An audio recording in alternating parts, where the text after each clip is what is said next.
आपल्या राष्ट्रवादी काँग्रेसमध्ये प्रवेश केला आणि निळकंठर पॅनलला जाहीर पाठिंबा जाहीर केला त्याबद्दल दादांच्या हस्ते त्यांचा या ठिकाणी सन्मान करण्यात येत आहे। त्याचबरोबर राजेंद्र शिवाजीराव बांदल शिरवली यांनी निळकंठेश्वर पॅनलला जाहीर पाठिंबा व्यक्त केलेला आहे, त्यांचं या ठिकाणी मनापासून स्वागत करण्यात येतं। त्यांची नावं लिहिली का ते? नावं लिहिली का?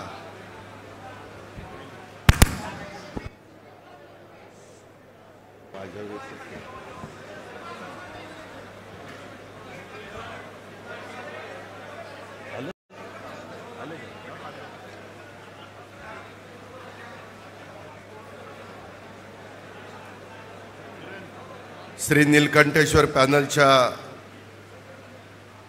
प्रचाराच्या शुभारंभाच्या निमित्तानं उपस्थित असणारे छत्रपती सहकारी साखर कारखान्याचे चेअरमन पृथ्वीराज बापू जाचक, माळेगावचे चेअरमन केशवराव जगताप, सोमेश्वरचे चेअरमन पुरुषोत्तम दादा जगताप, माजी चेअरमन बाळासाहेब तावरे,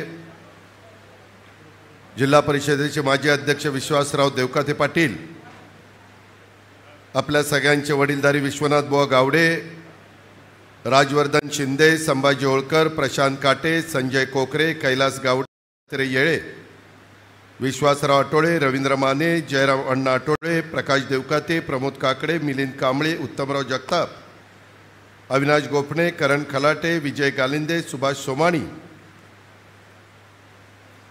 बारामती तालुक्यात विविध संस्थांच्यावर काम करत असणारे उपस्थित असणारे सर्वच चेअरमन, व्हाईस चेअरमन, आजी माजी पदाधिकारी, संचालक बोर्ड, श्री नीलकंठेश्वर पॅनलचे उपस्थित असणारे सर्व सन्माननीय उमेदवार, माझ्या माळेगाव सहकारी साखर कारखान्याच्या 37 गावांचं कार्यक्षेत्र असणाऱ्या विविध गावातून आलेले सर्व सुज्ञ सभासद बंधू भगिनी, पत्रकार मित्र आणि माझ्या तरुण मित्रांनो, मी आपल्या सर्वांचं श्री नीलकंठेश्वर पॅनलच्या ह्या पंचवार्षिक निवडणुकीच्या निमित्तानं, ह्या सभेच्या निमित्तानं आपल्या सर्वांचं मनापासून मी स्वागत करतो।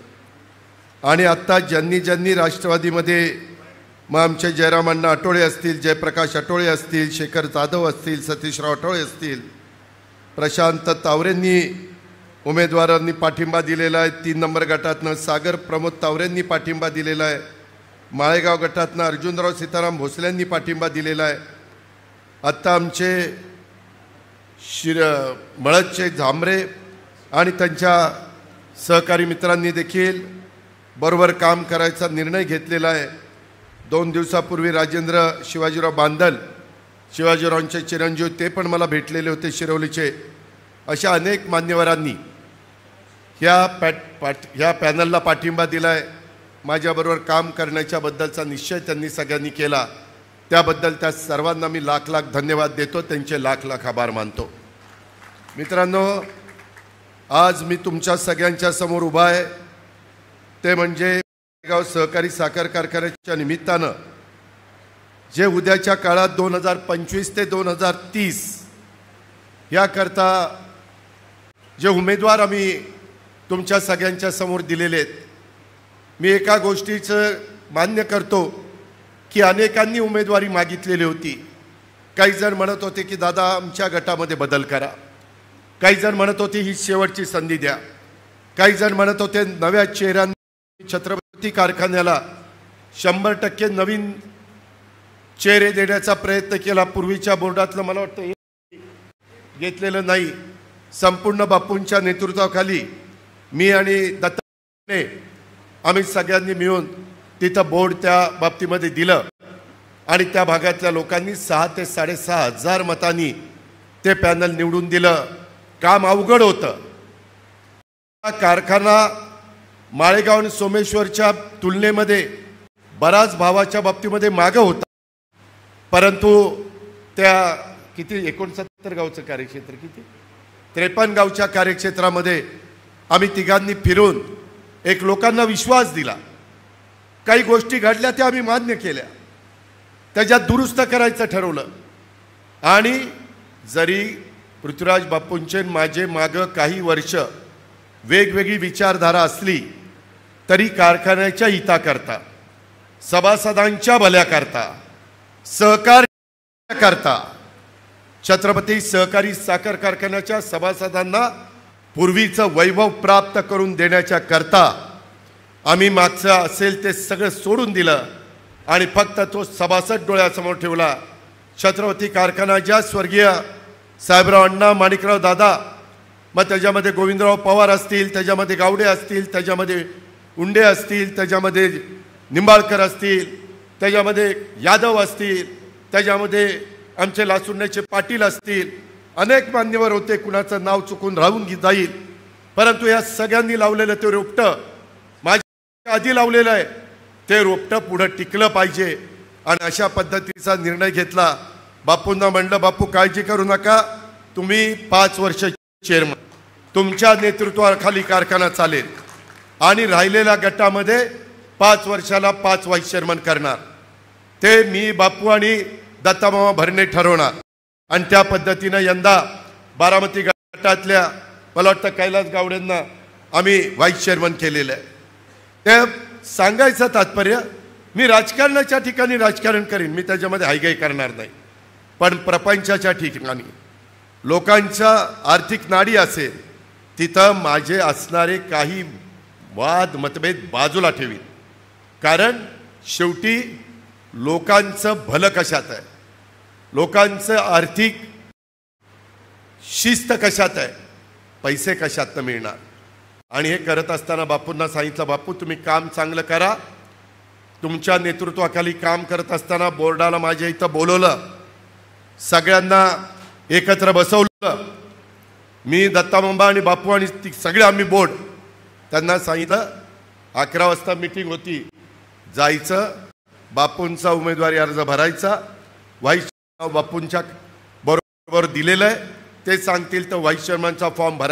व्हाईस चेअरमन 1 वर्ष झालं की राजीनामा द्यायचा आणि पुढच्याला व्हाईस चेअरमन करायचं.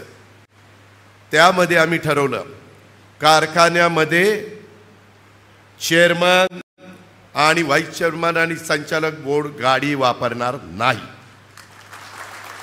त्यामध्ये ठरवलं कारखान्यात चहा फक्त मिळणार, गेस्ट हाऊस बंद. त्यामध्ये कारखाना सुरू असेल तर उसाचा रस मिळणार, ह्याच्यापेक्षा काही नाही. कुठलेही बिलं, मी त्यांच्या समोर सांगतो, व्हाईस चेअरमन तिथं बसला, या बघ इथं बसला आणि इथं चेअरमन आहे, बिलं एक देखील कारखान्यावर गेस्ट हाऊसचं, बाबूराव गेस्ट हाऊसचं नाही, कारखान्याचं नाही, ह्याचं थांबा जरा, हॉटेलचं, रेस्टॉरंटचं, हॉटेलचं एकही बिल टाकायचं नाही. हे सगळं करत असताना एकोप्याने राहायचं, कुठंही गडबड करायची नाही. कुणी गडबड केली तर बापूंनी आणि मी आणि मामांनी त्या 20च्या 20 लोकांचे राजीनामे घेतलेले, लगेच राजीनामा मंजूर गडबड झाली की. तसं आत्ता पण अजित पवार सहित सगळ्याचे 21चे 21 राजीनामे घेतलेत. कोणी गडबड केली, कारखान्याच्या हिताला बाधा आणली, माळेगाव सहकारी साखर कारखान्याच्या 19,750 सभासदांचा कमीपणा कुणी केला, हे श्री निळकंठेश्वर पॅनल, त्यामध्ये मी सांगितलं होतं 13 तारखेला चेअरमन जाहीर करणार आहे. मला सगळ्यांनी सांगितलं, हो दादा नका करू, फार गडबड होईल, ते असं होईल तसं होईल. मी करणारच आहे, आज काय कुणाला करायचं ते का. त्यामध्ये मी 1 मिनिट, अरे थांबा रे बाबा, आपला दम 22 तारखेपर्यंत टिकला पाहिजे, इथं कुठेच करतो. तर त्यामध्ये बापूंनी मला नंतर सांगितलं, सगळ्या बोर्डांनी, आम्ही एवढ्यावरच नाही थांबलो, आम्ही भत्ता देखील घेणार नाही. बापू त्या दिवशी ठरलं भत्ता देखील घेणार नाही. एवढं काटकसरीनं कारभार, जसा स्वर्गीय साहेबराव अण्णा, माणिकराव दादा त्यांच्या बोर्डानी डबे घेतले, तिथं नेले, चटणी भाकरी खाल्ली आणि तो कारखाना उभा केला. आज हे चेअरमन स्वतःचा डबा सकाळी घेऊन येतात, तिथं बसतात. जाऊन बघा की तिथं बदल होत चाललेला आहे. मागच्याही लोकांनी प्रयत्न केला, पण अडचणी आहेत. आज राज्यातली 200 कारखाने, 100 खासगी आणि 100 सहकारी अडचणीत चाललेत. त्यामध्ये बापूंना शब्द दिला होता, कुठली अडचण आली तर सांगायचं. बापू एक दिवस आले, म्हणले दादा फारच मोठी अडचण आली. म्हणलं काय झालं? म्हणले तोडणी वाहतुकीला पैसे द्यायचे, वेगवेगळ्या अडचणी आहेत आणि 37 कोटी रुपये पहिले पैसे दिल्याशिवाय बँक जरी अजित पवारांच्या ताब्यात असली, PDCC दिगंबर दुर्गाडे आणि Sunil Chandere chairman vice chairman, किंवा रणजित दत्तोबा आणि संभाजी आणि तिकडं दत्तामोहन आप्पासाहेब संचालक असले तरी काही होत नाही. मी चेअरमनला विचारलं, चेअरमन म्हणले की दादा पहिले पैसे भरले पाहिजे. त्या MDला विचारलं, MDला मीच सांगितलं, CEOला, मी जरी तिचा डायरेक्टर नसलो तर एक देखील खास बाब करायची नाही, विशेष बाब करायची नाही असं सांगितलंय. MD म्हणले दादा तुम्हीच सांगितलंय, मी तुमच्यापाशी बाहेर गेलो नाही. यांनी सांगितलं 37 कोटीमधले फक्त 12 कोटी मी उभे करू शकतो. मग म्हणलं 25 कोटी पाहिजे. मी 5 मिनिटं विचार केला, नीट ऐका, माळेगावचं भलं करायचं असेल तर अजित पवारच करू शकतो. मी त्यामध्ये एकाला फोन केला आणि त्याला सांगितलं की मला कारखान्याला 25 कोटी रुपये पाहिजेत. तो म्हणला ठीक आहे देतो. त्यांनी नंतर 2 दिवसांनी बापूंना सांगितलं ते फॉर्म पाठवतो, ॲग्रीमेंट करायचं, स्टॅम्पवर लिहून घ्यावं लागेल आणि अमकं करावं लागेल. बापू म्हणले दादा ही असं म्हणतोय. परत दुसरा फोन लावला, म्हणलं अजित पवारची 25 कोटी रुपयाची हे नाही, पद नाही आहे. अजित पवार सांगतो ना तुला, संध्याकाळी 10,000 आणि 5,000चा 5 कोटीचा हे आलं RTGS. विचार आलं की नाही? संध्याकाळी काही लिहून दिलं नव्हतं. मित्रांनो, कारखानदारी अडचणीत आहे. हे सांगतात ना, अरे आपल्या वाडवडिलांनी उभी केलेली कारखानदारी कुणाच्या हातात द्यायची? अरे चांगल्यांच्या हातात द्यायची, ज्याच्यात धमक आहे, लात मारेल तिथं पाणी काढण्याचे, त्याच्या हातात द्यायची आहे. तुम्ही काय सांगताय? 45 आणि 50 वर्ष तुम्हाला डायरेक्टर करून दोघांनी उठवावं लागतंय, बसवावं लागतंय, तरी तुम्हाला डायरेक्टरच व्हायचे. अरे कधी थांबणार तुम्ही? आज बापूंनी तर सांगितलं, बापू थोडे आजारी आहेत. आत्ता माझ्या घरी आलेले होते, त्यांचा डबा होता, मला उशीर झाला जरा पुण्याहून यायला. बापू माझ्या डायनिंग टेबलवर त्यांचा डबा खात बसले होते. खातले जेवत होते ना बापू, वेळेत जेवायला पाहिजे. बापू म्हणले दादा मला एकदा कारखान्याचं चेअरमन व्हायचं होतं, मी चेअरमन झालोय, माझी आता तब्येत साथ देत नाही, तुम्ही मला यावेळेस घेऊ नका, मी मनापासून श्री नीलकंठेश्वर पॅनलचा प्रचार करीन. विचारा म्हणले का नाही? अरे मनाचा मोठेपणा, दिलदारपणा असावा लागतो. पुढच्या पिढीवर पण विश्वास ठेवावा लागतो. सारखं तुम्हीच 5 वर्षापूर्वी निवडून दिलं, तुम्ही कारखान्यात आला नाही. बाळासाहेब तावरे चेअरमन असताना किंवा आमचे केशवराव चेअरमन असताना तुम्ही यायला पाहिजे होतं. केशवरावचं काही चुकत असेल तर सांगायला पाहिजे होतं, बाळासाहेबांना सांगायला पाहिजे होतं. तुम्ही कारखान्याची ड्रायव्हर वापरता, ते कसं जमतं? आणि इथं मात्र तुम्हाला बाळासाहेबांना आणि केशवरावांना सांगायला अडचणीच आहे. हे अजिबात माळेगावच्या 19,500, खरं तर तुम्ही 21,000, मागाशी मला केशवरावांनी गाडी सांगितलं साधारण 22,000 सभासद आहेत. थोडे कमी, काहींचे ते 3 वर्ष का 2 वर्ष व्हावी लागतात, ती झाली नाही म्हणून त्यांना मताचा अधिकार नाही, पण 22,000 सभासद आहेत. तुम्ही मला 8 वेळेला निवडून दिलंय आणि एकदा खासदार केलंय. मी काम करून दाखवलं, मी कामाचा माणूस आहे, मी कामाचाच माणूस आहे. पहाटे 5 वाजता उठून 5:45 कुठला मायचा लाल वेगवेगळी कामं बघत असतो. काय माझं काम आहे? जनतेची कामं बघत असतो, जनतेचे प्रश्न सोडवत असतो. का पहाटे जातो की बारामतीकरांना किंवा इतर साईटवर, आता उद्या त्या माझ्या लिमटेकला कॅनॉल फुटलाय, ते ईडी गुडाले वगैरे सगळ्यांना म्हणलं तिथं या, तिथं मला बघायचं आहे कसं काम चाललंय, कारण कॅनॉल आता पालिकेला सोडायचं आहे. अरे असे उंटावरून शेळ्या राखून काम होत नाहीत, जीव ओतून काम करावं लागतं. आणि ह्यांनी काय सांगायचं, 5 वर्षात होत्याचं नव्हतं केलं, राज्याच्या उपमुख्यमंत्र्याला फॉर्म भरावा लागला. तुमच्या का पोटात दुखतंय? मी फॉर्म भरला ना. घटनेचे शिल्पकार डॉक्टर बाबासाहेब आंबेडकर यांनी कायदा संविधान दिलंय, त्याला अनुसरून फॉर्म भरला. हिम्मत होती तर ऑब्जेक्शन घ्यायचं होतं. माझी काय चूक आहे? मी प्रतिनिधी आहे ना ब वर्गाचा. ह्यांच्याकडे तर मी ब वर्गात 5 मतं मला होती, 5 संस्थेचं प्रतिनिधित्व मी होतो. आणि त्यामध्ये आत्ता पॅनल दिलंय. माझी आपल्याला विनंती आहे, हे काय सांगताय, खासदारकी आमदारकीला बोलावून न्यायचं, तेव्हा वयाची अडचण नव्हती. वयाची अडचण हवी, तुम्ही वडीलधारी म्हणून आम्ही आपलं तुम्हाला आशीर्वाद मागितले, त्याच्यात वयाची अडचण. सूर्यकांतराव काय आशीर्वाद मागायला डॉक्टर चूक आहे का? तुम्ही सांगायचं होतं माझ्या वयामुळं मला जमत नाही, घरी या. मी घरी आलो असतो.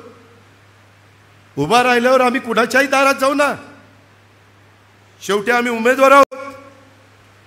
आम्ही विरोधकांनाही नमस्कार करणार आणि जवळच्यांनाही नमस्कार करणार, कारण त्यांचं मत आम्हाला पाहिजे. दिलं दुधात साखर, नाही दिलं चांगलं. त्यामध्ये आपल्या अन्नाच्या ताटात पाणी ओतलं तर चालेल का रे? कोण पाणी ओततंय? त्या अन्नाच्या ताटात जास्त अन्न टाकण्याची धमक आहे अजित पवारांच्यात आहे. तुम्ही काय सांगता? त्याच्यामध्ये वाडवडिलांनी सोनं नाणं मोडलं आणि कारखाना उभा केला. आता त्यावेळेस आमच्या आजोबांनी काटेवाडीला जमीन घेतली म्हणून तिथं सोनं नाणं मोडलं आणि जाचकांना तिथं आम्ही दिले आणि तो कारखाना उभा राहिला. इथं शेंबेकरांनी उभा केला, जाधवरावांनी उभा केला, त्याच्यामध्ये बाकीचे कोकरांनी उभा केला, त्याच्यामध्ये आपल्या भोंगळ्यांनी उभा केला, जगतापांनी केला, पोनकुल्यांनी केला, माधवराव गेनबा तावऱ्यांनी आणि आमच्या भालचंद्र तावऱ्यांनी केला, शंकरराव तावऱ्यांनी केला, करंदीकरांनी केला, त्या मुळीकांनी केला. त्यावेळेस ते व्हाईस चेअरमन होते मुळीक, तर त्यावेळेस ते होते म्हणून त्यांनी केला. आता करायचं म्हटलं तर आमची धमक आहे, ताकद आहे. आम्ही काय कारखाने उभे केले नाही का? ते पण पोटात दुखते. यांनी कारखाने उभे केले. अरे एकीकडे म्हणता कारखाने मोडीत काढताय, पुन्हा म्हणताय यांनी उभे केले. मी मागेही तुम्हाला सांगितलं, खाजगी कारखाने उभे करण्याची माझी अजिबात मानसिकता नव्हती. विलासराव देशमुखांनी सांगितलं आता इथून पुढे खाजगी कारखाने देणार, सहकारी बंद, भाग भांडवल बंद. आता राज्याच्या प्रमुखांनी तो निर्णय घेतल्यावर दौंडच्या विरधवल जगदाळे, इंद्रजित जगदाळे, बाळासाहेब जगदाळे त्यांचा सहकारी साखर कारखाना होईना. बाळासाहेब म्हटले आपण नाना नवल्यांना देऊ. वीरधवल आणि इंद्रजित म्हणलं की आपण दादांना बरोबर घेऊ. त्यांनी मला आणि इतर सहकाऱ्यांना बरोबर घेतलं. आज कारखाना उभा राहिला. त्या भागातल्या लोकांचा ऊस जातो ना.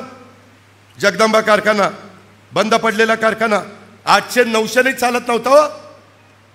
तो कारखाना आता 17,000 चालतो. अरे धमक आणि ताकद असल्याशिवाय चालतो काय? सहकाराचं द्यायचंच नाही तर करणार काय? शेवटी त्या भागातल्या शेतकऱ्यांचा ऊस जातो ना. आम्ही तर आमचे कारखाने छत्रपती माळेगाव, सोमेश्वर, फलटणवाल्यांनी दुसऱ्यालाच चालवायला दिले, आम्ही नाही दिले. आम्ही आमचे कारखाने स्वतः चालवतो. पृथ्वीराज बापू चालवतात, पुरुषोत्तम दादा चालवतात, केशवराव चालवतात. काय चुकलं? उगीच प्रत्येक वेळेस काहीतरी घोळून बोलायचं.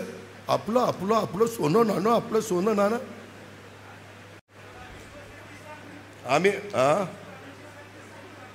अहो मगाशी त्या वकील आमच्या राहुलनी सांगितलं मला, आता पुरुषोत्तम दादा सांगत होते माझ्याकडे एवढं बाड आहे की तुम्हाला वेळ कमी पडेल. याच्यामध्ये 35 मेगावॅटचं आपलं कोजन आहे. आपलं एक्सपोर्ट आहे 35 मेगावॅटचं 6 लाख आणि यांचं 23 मेगावॅटचं आहे 5 कोटी 82 लाख आणि आपलं 6 कोटी. कोजन केल्यापासून त्याचं वाटोळं चाललंय. तरी देखील आम्ही काही मॉडिफिकेशन केले. त्याच्यामध्ये मी अनुदान दिलं. अनुदान द्यायला हे कुणी आले नव्हते. ते म्हणतात ना, सहकारी साखर कारखाने मोडून काढतील, हे खाजगी करतील. आता नवीन काढलंय, विद्या प्रतिष्ठानला आपलं शारदा माळेगाव शैक्षणिक संकुल जोडायचं चाललंय. अरे कोण जोडायला चाललंय? त्या प्रफुल्ल तावरेला विचारा. इथं सुभाष चव्हाण बसलाय. मला कृषी मूल शिक्षण संस्थेचा प्रमुख केलं. आत्तापर्यंत 50 कोटी रुपये खर्च केले आणि अजून 50 कोटी करणार आहे. प्रफुल्ल तावरे तुमचीच भावकी, विचारा त्याला, सुभाषला विचारा, केलं की नाही? तिथं जाताना दिसतंय की नाही? मला जोडता आलं नसतं विद्या प्रतिष्ठानला. मी पुणे जिल्हा शिक्षण संस्थेचा अध्यक्ष आहे. 95,000 मुलं मुली शिकतायत. ती संस्था तिथं, विद्या प्रतिष्ठान तिथं, कृषी मूल शिक्षण संस्था तिथं. काय होतं वेगवेगळ्या संस्था राहिल्या तर? तुम्हाला आता मुद्दा राहिला नाही. काही खोटं नाटं सांगता, रेटून बोलायचं पण खोटं बोलायचं. समोरासमोर या ना, सांगतात 60,000 पोती विकली भिजली. चला आत्ताच्या आत्ता, चला माझ्याबरोबर. कुणी, मी आत्ता येताना एमडीला विचारलं पोतं भिजले का? म्हणलं खरं सांग. म्हणलं दादा अजिबात भिजली नाही. आणि काही पोती त्यामध्ये तिथल्या याला सांगितलं, काहींनी दम देऊन पोती भिजली म्हणून दे, 60,000 पोती भिजली. अरे आपलंच हे सगळ्यांचं आहे. एकट्या अजित पवारच्या बापाचं पण नाही आणि सभासदांच्या मालकीचं आहे. तुम्ही काही पण उठवता. पोती भिजली, अमकं झालं तमकं झालं आणि सहकार संपवायला निघाले. अरे जो माझ्यावर आरोप करतो ना, त्याला सांगायचं, अरे सहकार संपवायला निघाला असतो तर खरेदी विक्री संघाचं चेअरमन, व्हाईस चेअरमन, संचालक बोर्ड बसलाय. माझ्या नेतृत्वाखाली संस्था चालायला लागल्यापासून बाबराव, आता येताना मेडकच्या तिथला पंप बघा, जाता येता दिसतोय. तो कुणाचा आहे? खरेदी विक्री संघाचा आहे. दुसरा पंप आमच्या MIDC मध्ये खरेदी विक्री संघाचा. त्यांना CNG गॅस नव्हता, दिला की नाही? CNG गॅस तर दोघांना दिला. माझी मार्केट कमिटी टिकली पाहिजे. मार्केट कमिटीचे तर किती पंप काढले. तिकडं सुप्याला काढला, तिकडं मेडदला काढला, तिकडं उंडवडीला काढला. मला सहकार टिकवायचं नसतं तर मी पंप काढले असते का?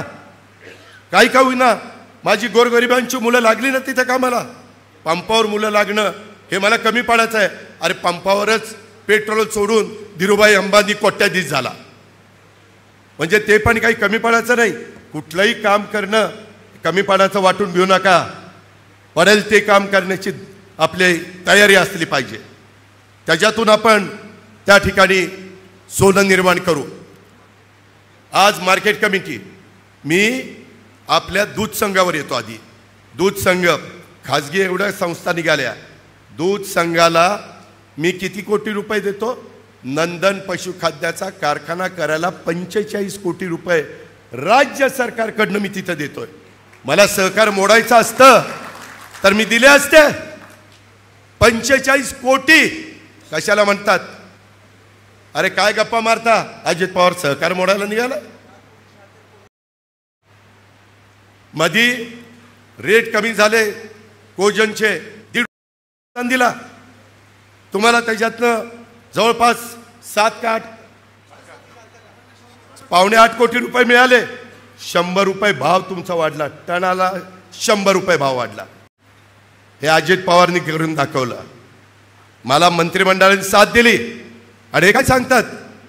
अरे मी उद्याच्या 5 वर्षामध्ये असा कारखाना चालवणार आहे.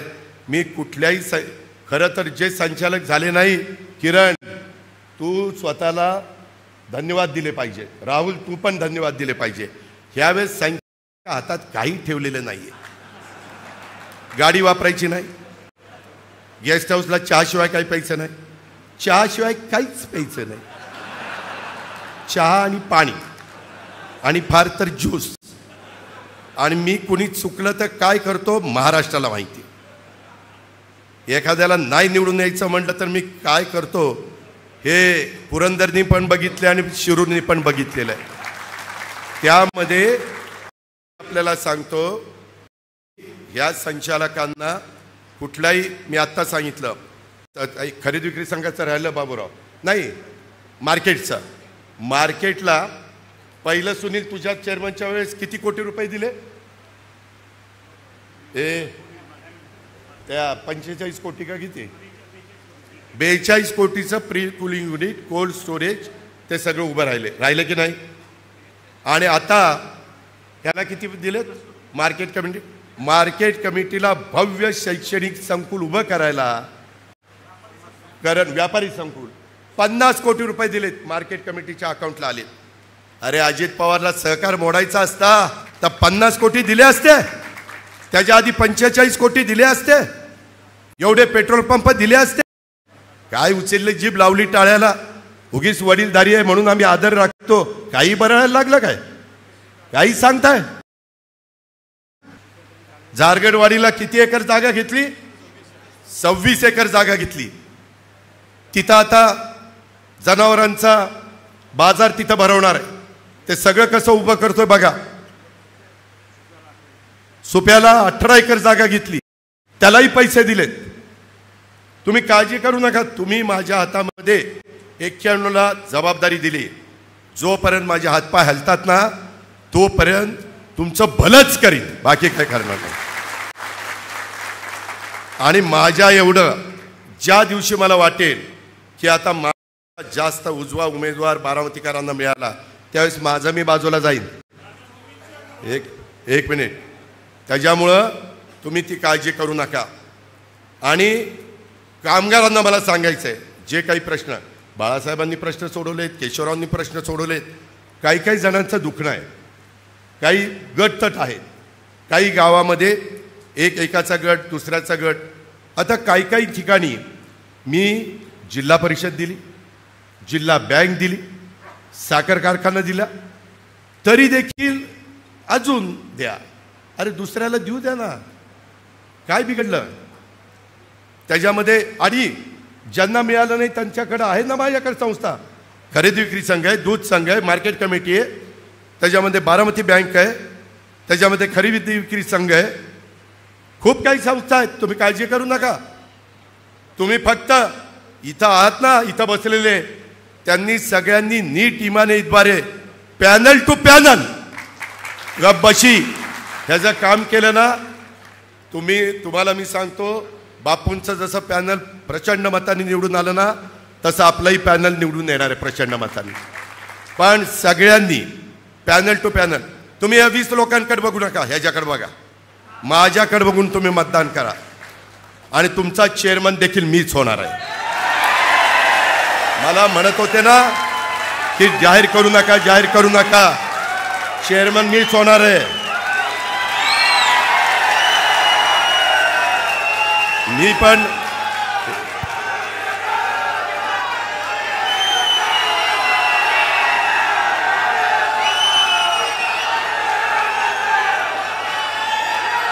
मला पण थांबा एक मिनिट. मला पण दाखवायचंय की माझ्यावर आरोप करणारे अप्पासाहेब म्हणतात ना सहकार मोडायला निघाला. महाराष्ट्रामध्ये पहिल्या 5 क्रमांकामध्ये उद्याच्या 5 वर्ष भाव देऊन नाही दिला तर नावाचा अजित पवार सांगतो. त्यामध्ये काही झालं की दादांनी केलं. माझं मागं तर काय काढलं म्हणले ते दिलीप वळसे पाटील सहकार मंत्री असताना रोहित पवार यांनी कुठलं तरी अडवलं. मी कधी कुणाचंही अडवत नाही. आता विरोधकांची पण NCDCची प्रकरणं बापूला विचारा. मी अनेक केली.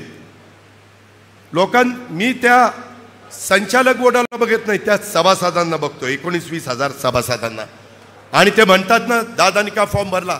अरे 20-22 हजार सभासदांच्या घरात 5-5 जण धरली तरी 22-5 110 1.25 लाख लोकांचा प्रपंचाचा प्रश्न आहे ना. मी ज्यावेळेस तुमच्या विधिमंडळामध्ये प्रतिनिधित्व करतो त्यावेळेस तुमच्या प्रपंचाच्या बद्दल मी लक्ष द्यायला नको. माझ्या इंदापूर बारामती तालुक्याकरता पृथ्वीराज जाचकांच्यावर जबाबदारी सोपवली. ते त्यांना पाहिजे ती सगळी मदत मी करणार आहे. इकडं आता पुरुषोत्तम दादा आहे तिथं काय अडचण येईल तर तिथं मी त्यांना मदत करतो. महाराष्ट्राला मदत करत असताना माझं काय झालंय माळेगाव कार्यक्षेत्र 37 गावाचं हे नेमकं बारामतीच्या हार्ट ऑफ दी मधल्या भागात आहे. इकडं कठीण पूल, इकडं डोलेवाडी गुणवडी बारामती, तिकडं ती जिरादवा घेतली गावं, त्यांच्या इथं तरी 60% इंदापूर आहे आणि 40% बारामती आहे. त्या बाबाकडं पुरुषोत्तम दादाकडं अख्खा पुरंदर तालुका आहे, अख्खा पुरंदर तालुका, खंडाळा तालुका आहे आणि पाडेगाव फलटणचं आहे आणि बारामतीचं कठीण पुलापासून आपलं शिरसनं आणि निंबूतपर्यंतचा भाग आहे. त्याच्यावर तिथं पण पूर्ण बारामती नाही आहे, इथं पण पूर्ण बारामती, इथं मात्र पूर्ण बारामती आहे. त्याच्यामुळं मी बारामती, आज मला कोण ओळखतात? बारामतीचा आमदार म्हणून ओळखतात. उद्याच्याला बारामतीचा आमदार माळेगावचा चेअरमन असल्यावर साखर आयुक्त कुठलं काम आपलं आडवं? कुठलं काम आडवं? 10 जणांना तर मंत्री मी केलंय, खाती मी वाटलीत, आता तर मी वाटली ना, मागचं काढत नाही. 41 लोकांना निवडून मी आणलंय. तुम्ही माझा तालुका सांभाळला त्यावेळेस मी महाराष्ट्रात फिरलो. अहो नुसतं तिथं मी चेअरमन आहे म्हणल्यानंतर MDला पण सांगेन, खातेप्रमुखांना सांगेन, अजिबात वेडवाकडं चालणार नाही. आणि ज्या कामगारांचं मागचं राहिलंय त्या कामगारांना मी जाहीरपणे सांगतो, माझी चेअरमनशिप होऊ द्या, तुमचं सगळ्यांचं योग्य पद्धतीनं काम मार्गी लावेल. मी दुजाभाव करणार नाही.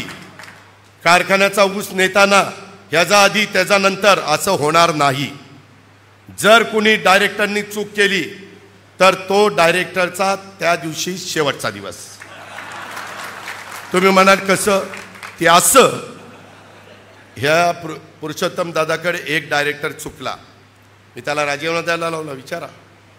त्या जागी दुसरा घेतला, त्याला व्हाईस चेअरमन केला. मी नुसता बोलत नाही, शंकर मी करून दाखवतो.